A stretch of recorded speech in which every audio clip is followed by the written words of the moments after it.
So it is May 6th, 2021, and I'm very excited today to show you the results of planting your own fruit trees. So I know you see it all the time on YouTube, different channels out there, but for those of you who have been following along on this channel, here we can see the giant white Vietnamese guava.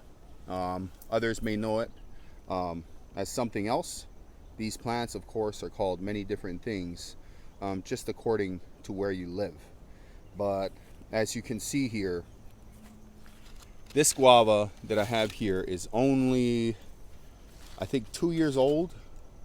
And you could see the base of the guava down there, and it's pretty thick, probably 4 inches in diameter. But not too many branches out here. As you can see, I only have 4 branches, 1, 2, 3, and 4 that are all coming up, and they kind of branch off up here. But right here are 2 guavas.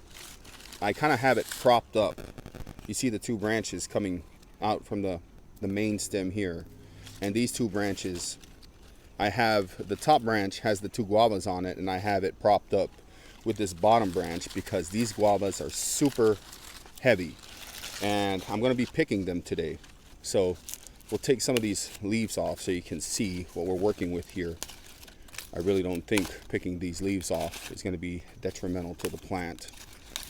It's going to have tons of leaves here in the future. But here are the guavas. So I'm a pretty big guy, and these things are really big.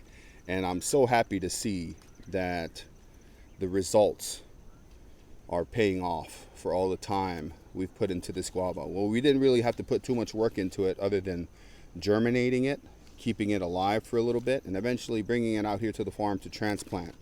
But like I said, these things are huge, and I can't wait to sink my teeth into them. So I am going to take one off here so that we can cut it open and see what it looks like. And I think I'll take this smaller one here because I'm going to give this one right here to my father-in-law, because he is the guy who actually gave me the guava that I took the seeds from and actually planted these guava trees. So I think it'll be a pretty exciting experience for him as well, knowing that these are guavas that, you know, we bought from a farmer's market. He eventually gave me one. I took the seeds, planted it, and 2 years later we have this guy providing us these giant guavas. So as I always say, it only takes time for these things to happen, you know, and time is something that is inevitable.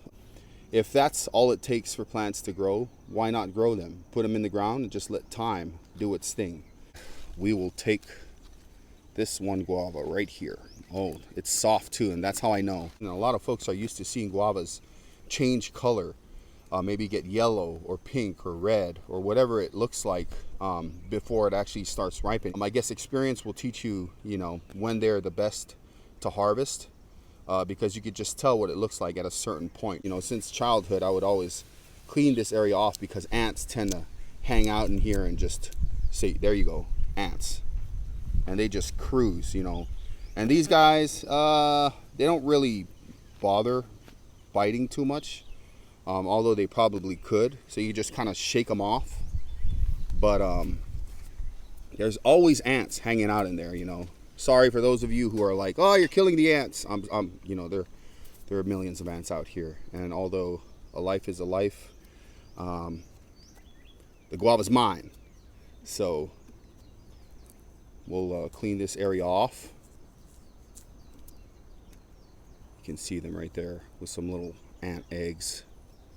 These guys are all over the place. Just as we one day will pass on to the next stage of eternity, so will these guys. So I'll see you on the other side, little guy.